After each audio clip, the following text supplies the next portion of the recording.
Hi, good morning, everyone. So I want to talk today about stem cell therapy. This is like a major area where I worked in the past. I'm still working on some, but I mean now we are just shifting for some other new therapies. So stem cell therapy has been there like for a long time, but what is new here? It's about induced stem cells. I'm not sure if anyone heard about induced pluripotent stem cells. No? Okay. So stem cells in general, they are the cells that can make exact copies of themselves indefinitely, can differentiate and produce specialized cells for various tissues of body. There are levels for potency, so we say pluri, multi.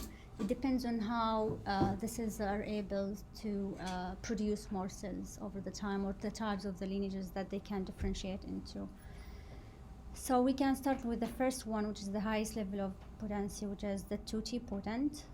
This will be the first 3 days of the embryo with the fertilized egg. So these cells actually can form the embryo and the placenta. So all the embryo and like one cells of those red cells can form the whole embryo and the placenta. And then the next level is the pluripotent.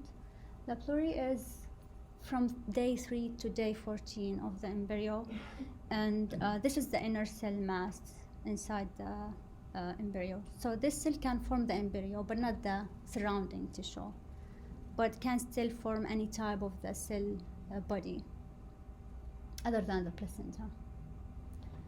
And the next level is the multipotent. This is when those cells can differentiate into a more restricted lineage. So we can say ectoderm, mesoderm, endoderm. So those cells, for example, in the ectoderm can form neuronal cells and skin cells. The ones in endoderm can form a lot of gut cells. So this is the multipotent, or we can say sometimes about them adult stem cells. So they can still differentiate into more types, but within like only one line. And then the fully mature, when we have just specific type of cells. Those cells, they usually don't differentiate into any other type of cells. They will just, if they differentiate, if they renew, they will just renew the same type of cells. Stem cell transplants in previous CNS studies. This is just like quick review about what was done in the past. So there are variable results. We will start with the fetal tissue, where they will just take some of the fetal tissue and transplant it into the brain of diseased patients. First clinical trials was in Parkinson's disease, were performed in mid of 1980s, and they showed evidence of some functional improvement as measured by withdrawal of anti-Parkinsonism medications. Also was done with patients with Huntington disease and shown clinical benefits from implants of the fetal tissue. Some studies showed promising results, but others showed serious complications. Some of these complications, signs of degeneration of the graft, brain hemorrhage complications, multiple solid and cystic lesions because of overproliferation, because those cells can just proliferate to any type of cell, so they will just form tumors. Embryonic stem cells, they will just take embryonic stem cells and transplant them, not the whole tissue. They showed transient recovery for just limited time. Most of them, they were rejected by the host immune tissue, and they also overproliferate and destruct the host tissue. There are also a lot of ethical and availability issues. So you want to transplant for a patient, you need to find a compatible person to take those embryonic stem cells, and then the ethical issue of destructing the embryos to take the embryonic stem cells, because those cells will come from the embryos within the first 2 weeks. So if we want to get them, we need to destruct the embryos, and here where we have the ethical issue of using them. In the research area, actually, most of the embryonic stem cells that we use are coming from the leftover after the in vitro fertilization. So we are actually not destruction destructing the embryos, you know. Well, we are doing, but we're not like the embryos who will just like, you know, grow later. So the leftover, because usually when they do, they will just like do fertilization for many, and then they will take one or two, and then the remaining, they will just dump them. Mesenchymal stem cells, they have been transplanted to patients with advanced Parkinson's disease, for stroke, cerebral palsy, and showed some improvements. There was also a lot of in vivo studies later to test the complications. They showed improvement in motor cognitive functions, and anxiety-like behaviors, expansion of the lifespans in rodent models.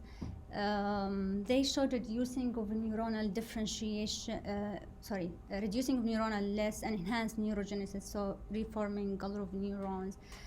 But the main problem with mesenchymal stem cells as a neuronal replacement therapy, no study observed neuronal differentiation of those transplanted mesenchymal stem cells. So those cells will just help to protect the remaining neurons. They will expand the lifespan for those neurons for some time, but they will not by themselves transform into neurons, which means we can't use them as a replacement, but they will protect the remaining neurons for a longer time. And this protection is coming from a lot of neurotrophic factors that they secrete and a lot of anti-inflammatory cytokines that they secrete to help in preservation of the environment for those neurons. Those are two studies I was working on with other people. We used transplantation of mesenchymal stem cells in rat model of traumatic brain injury, and then we showed a lot of improvements for the rodent models. Like this is going with a lot of previous studies also, but again there is like a lot of concern about not forming neurons, which we need sometimes because of a lot of degeneration and a lot of type diseases. So the next type that was used in the past also is neuronal stem cells. Neuronal stem cells are at the multipotent level, so they can differentiate into different types of cells within the neuronal lineage. So they can form neurons and astrocytes, and they were used in some of the studies, but the problem in those, they showed a lot of inflammatory and immune response. Usually when we go into more restricted lineage, there will be more a specific protein, so they will induce more inflammation and immune response, and there is high risk of rejection for the transplant. But they showed differentiation when we transplant them into brains. They will differentiate into mature neurons and astrocytes, which is the types that we need. Limitations of embryonic stem cells and neural stem cell transplantation is lack of availability. They're not available all the time. Immune rejection, potential of a tumor formation, and ethical concerns of using the embryos. So after like all these, in 2006 there was a big topic coming, which is induced pluripotent stem cells. So if we want to just look at the term pluripotent stem cells, so those are stem cells. Those are pluripotent, which means they can differentiate into any types of the body cells. And the third word is induced, so we make them. This was done by a group, Japanese group, Takahashi and Yamanaka, and they took actually a Nobel Prize in 2012 on this work. They were able to just take somatic cells, any cell type, and then they will add specific factors. They will reprogram those cells from the somatic cell, which is like just fully mature cell. They will reprogram this cell to go back to the pluripotent stage. And then from pluripotent stage, they can differentiate it to any other types of cells that we need. And that is, that was really a big discovery that they done at that time, because they tested a lot of factors and genes in the cells. They did like hundreds of factors inside the cells, and they found that there are 4 factors. If we found them in the cells, if we find them in the cells, the cell can differentiate into any other type of cells that we need. Those are the pluripotent stem cells. So the factors that they found are c-Myc, KLF4. Those are generic like names, so from molecular genetics. But if you want to go back, those are like well known in this field. c-Myc, KLF4, OCT4, and SOX2. So if we have those 4 factors inside the cell, because they are actually, those factors, they are there in the pluripotent stem cell in our body. But then once they start to differentiate, some factors or some genes will suppress, and some genes will start to produce more of proteins, and that's how the cells will go into a specific differentiation. So let's say there will be turn off for some factors, and then some will increase, and then those cells will go to neurons. Some factors will decrease, some will increase, and then they will go to gastric cells. And that's how like the differentiation process. But if we have those 4 factors, they can produce any type of the cells. They were able to take, in 2006, they tried this in mouse model, and they were able to differentiate this into any type of cells. In 2007, they took fibroblast from human, and they were also able to produce pluripotent stem cells from those cells. So the induced pluripotent stem cell generation. So this is like a quick diagram showing how we produce them. This is actually, those pictures are from my work. So we take fibroblasts, isolate them and plate them, and then we keep passaging them. We add specific factors to them until they grow. Once we have a full plate, like 90% confluent, well plate, we add those factors using specific viruses. After adding them, we just follow up like for 3 to 4 weeks, but we keep adding like every day specific factors, measure specific factors. Like we need to maintain a specific percentage of everything. And then after that, when we see like morphological changes, we remove half of the media that we have, and then we add again other types. So it's like a long process. It's like something that you need to do every day. Even within the same day, you need to do like 3-4 times changes for those factors. And after that, we end up with the iPSC's colony. We say colony because induced pluripotent stem cells or pluripotent stem cells in general, they don't grow as single cells. They just attach to each other and form like a ball. So we call iPSC's colony. So this is a colony with like thousands of cells. And then from here we keep incubating and passaging until we reach the specific type cells that we need. So induced pluripotent stem cells in transplant research, they are efficient. They showed efficiency in general. They decrease the immune response because you can take them from the same patient and transplant them to the same patient. So if there is like someone with a specific disease, we take from skin cell from the same fibroblast from the same patients, and then make those as a pluripotent, and then differentiate them to the type that we need for that patient. And then we avoid the ethical dilemma. iPSCs can differentiate into all neuronal phenotypes if we want to do that. So those are the multiple iPSCs when they are grown. So they are colonies. And the ones around are more differentiated because those cells will start to differentiate at the edges, and slightly they will just start to differentiate until we see the whole layer of cells differentiated. This is, I'm not sure, maybe it's not clear, but if you look at this one, those are just cells that are transplanted into brains. So if you look at these cells, we just use specific factors to make sure when we transplant those cells and transplant them into brains, we want to make sure they differentiate into neurons and not like staying in the pluripotent stem cell, because we want to replace the degenerative neurons. So those cells, when we use specific markers to mark the mature and immature neurons, they were positive for those after a specific times of treatments. It depends on the model that we use. So let's say after 2 months, they will start differentiating into immature neurons, and then after 4 months, they'll start differentiating into mature neurons. And after this step, our goal is to differentiate them into a specific type of neurons in that area, because in brain, we don't have just neurons. There are like specific types of neurons in each area. So there is also a third type of differentiation we are looking for. If someone with Huntington disease, they need medium spiny neurons, so we need to reach that level. But it seems those cells, they take long time to differentiate compared, let's say, to multipotent or more differentiated cells, because they are at the pluripotent stage. So they will go into a lot of levels of differentiation until to reach that type we need.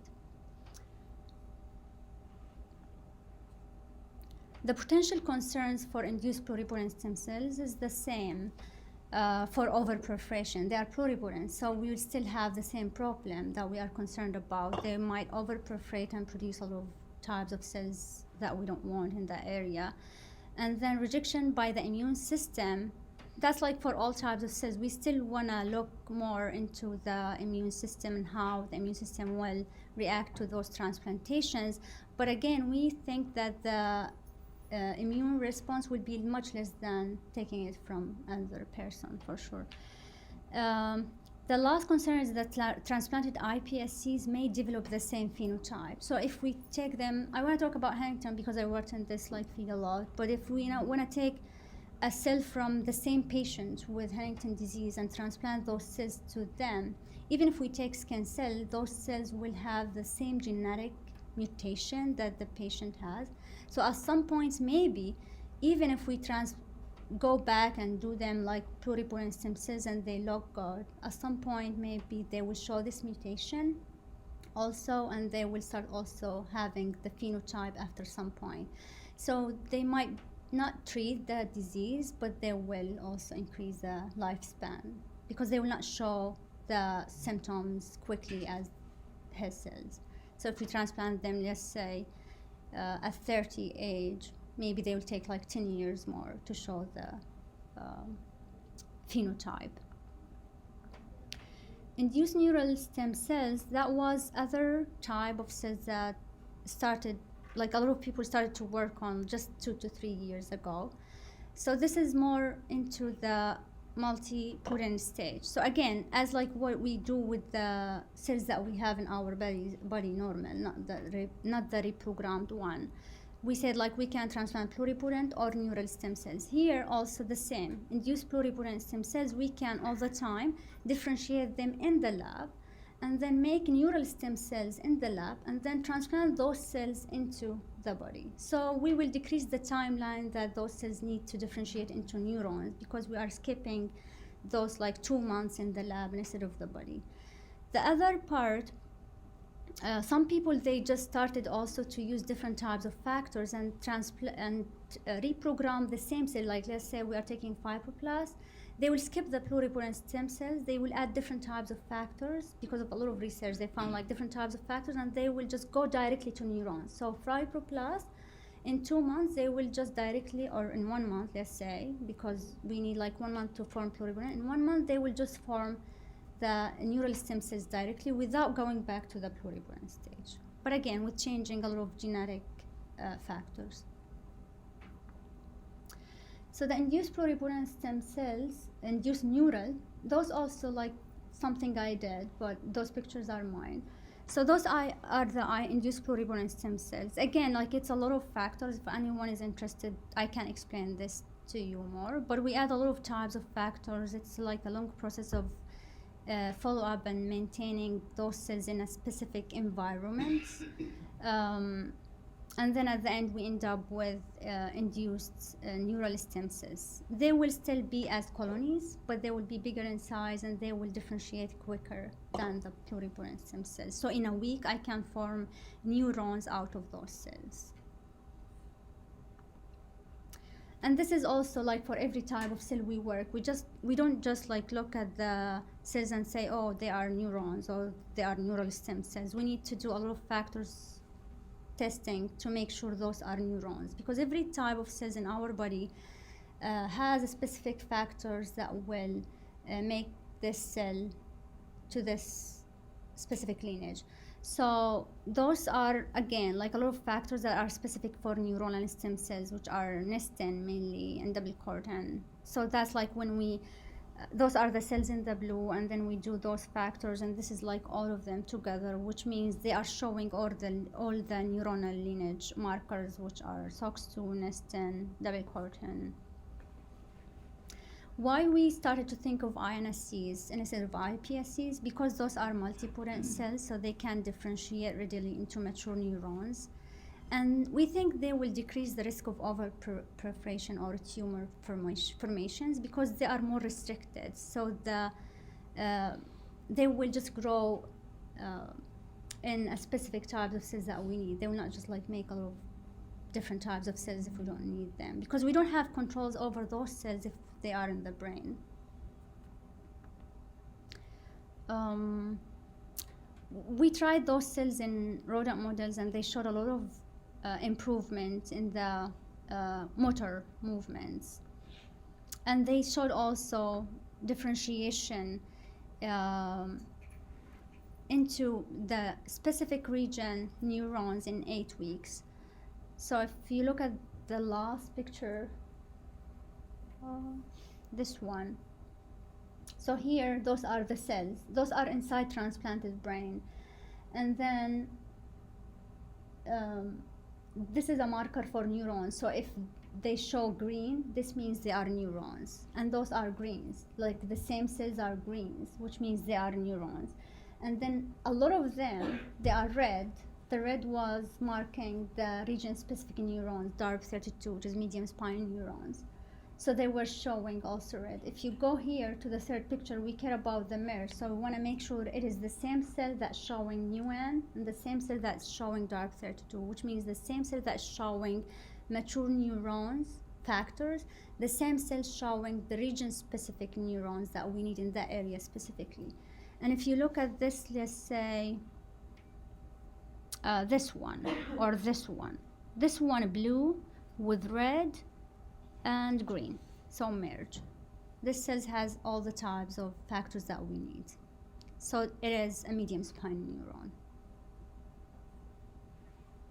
This is like pictures from striatum and the transplant. The transplant is in blue because we mark or label the cells in a specific color so we can see them under the microscope.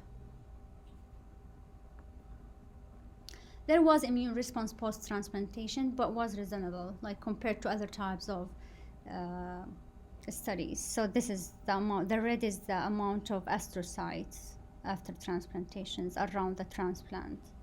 So the blue is our cells, the neural stem cells, and the red is the amount of transplants around those cells. So the summary from this is the stem cell therapies gained approval till now in CNS diseases treatments. Induced stem cells hold promise for many neurological disorders because of their ability to mimic the normal cell repair and development process in the brain. They avoid the availability and ethical challenges. INSCs are more restricted to the neuronal lineage compared to iPSCs. So we think that they will hold a less risk of overproliferation, so they might be preferred compared to the iPSC's transplantation. Our future direction, or what we are working on after that, the immune response at different time points of transplantation. So we need to look like first day after transplantations, 1 month, 2 months, 1 year, and then at different time points, so make sure those cells are surviving for a long time, so they are not dying after like a year. And then we want to make sure also, so those cells, they showed that they differentiated into neurons, they formed mature neurons, they formed medium spine neurons, they formed everything we want, but we want to make sure they are functional, so they are not like similar to the cells in our body, just in the shape and the factors. They also functional. So we want to, at some point, also do electrophysiological analysis to make sure there is a current like out of those cells. And thank you.